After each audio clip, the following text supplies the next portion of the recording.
안녕하세요. 대한민국의 배움입니다. 오늘은 정광훈TV에서 본 구호를 외치며 시작해보도록 하겠습니다. 3월 22일 끝장내자. 걸을 수 있는 사람 다 나오라. 여러분 우리 어디로 나가야 되죠? 바로 광화문 탄핵 반대 집회 현장입니다. 이번 주는 이 말에 동의가 되는 여러 가지 사건들이 있었습니다. 본인은 방탄복 입고 다니면서 엄청 몸살이면서 최상목 권한대행에게는 직무유기죄다, 현행범죄다. 가장 무시무시한 말은 경찰이던 국민이던 즉시 체포할 수 있다. 여러분 이거 누군가한테 무슨 짓 하라는 그런 선동처럼 들리지 않습니까? 국민이 즉시 체포할 수 있다. 국민 누군가한테 뭔가를 하라는 것처럼 저는 들리더라고요. 게다가 용서할 수 없다. 몸 조심해라. 이거는 협박이지 않습니까? 이렇게 어떻게 정치인이 이런 말을 할 수 있지? 하는 사람이 있었습니다. 바로 민주당 당대표였죠. 여기서 한 가지 예측할 수 있는 건 윤석열 대통령의 탄핵이 기각되거나 각하되거나 할 확률이 높으니까 아무 말이나 막 던지는 것 같습니다. 그러나 이런 말을 여러분 한 당의 대표가 해서는 안 되는 말이죠. 두 번째로는 헌법재판소 앞에서 있었던 일입니다. 여러분 헌법재판소가 저희 우파 애국 시민들의 장소만은 아닙니다. 그렇지만 이 탄핵 전국 속에서 그 장소를 누가 가장 오랫동안 그리고 가장 많은 사람들이 지켰습니까?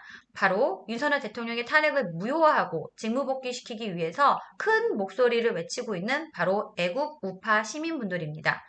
자발적으로 목숨을 담보로 단식을 하시는 애국 시민들도 계시고요. 그리고 정말 소중한 머리칼을 삭발을 하면서 굳은 의지를 보여주시는 애국 시민분들도 계십니다. 게다가 24시간 돌아가면서 1인 시위를 하시는 애국 시민분들도 많습니다. 그런데 굳이 그곳에 민주당 국회의원들이 때로 나타나서 탄핵을 해야 된다고 외칩니다. 그러면 그 장소에 나타나면 여러분 좋은 소리 들을 수 있을까요? 당연히 나쁜 소리 듣겠죠. 욕도 들을 수 있고. 그런데 마침 그 자리에 여러분 날계란을 가진 사람이 나타나서 한 국회의원한테 날계란을 던집니다. 저는 이 부분이 굉장히 이해가 안 되는 게 날계란을 휴대하고 다니는 사람도 있나요? 그러니까 상식적으로 좀 이해가 안 되는 부분이긴 합니다. 뭐 구운 계란이나 삶은 계란이면은 나중에 먹으려고 갖고 다닐 수도 있는데 날계란을 갖고 와서 던져요, 여러분. 그런데 중요한 거는 그걸 맞은 국회의원이 빨리 잡으라고 체포하라고 막 소리소리 지르죠. 계란을 던진 사람을 여러분 잡지 못합니다. 너무 많은 사람들이 있는 곳에도 누군가 계란을 던졌는데 그 사람을 잡지 못해요. 누가 범인인지 모릅니다. 그런데 그날 있었던 일은 뭐죠? 거기 모여있던 애국 우파 시민분들이 시위를 하지 못하고 경찰에 의해서 강제로 해산이 됩니다. 민주당이 원했던 건 바로 이걸까요, 여러분?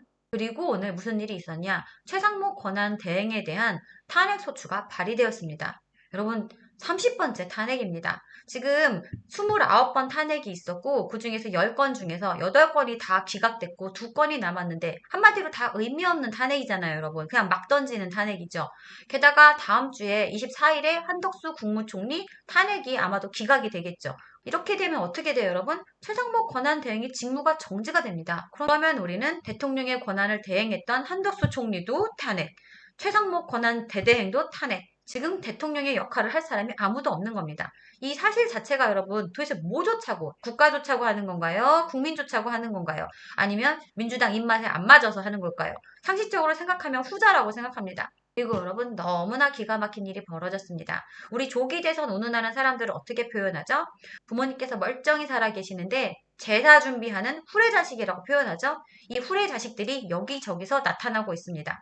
우리가 내일 토요일 광화문 탄핵 반대 집회 현장으로 가야 되는 곳이 너무나 명확한 이유는 탄핵 반대 집회에 있어서 상징적인 곳이 광화문이기도 합니다만 처음부터 지금까지 윤석열 대통령만을 지지하고 응원하고 구하고 탄핵 무효하고 직무복귀시키기 위해서 힘쏟는 곳은 광화문 탄핵 반대 집회 현장입니다. 저는 내일도 자매들과 아버지께서 7년 동안 지켜온 광화문 탄핵 반대 집행으로 나가서 열심히 싸우도록 하겠습니다. 여러분들께서도 꼭 광화문 탄핵 반대 집회 현장으로 나와주시길 바랍니다. 윤석열 대통령 탄핵 무효 직무복귀 화이팅입니다. 될 때까지 화이팅!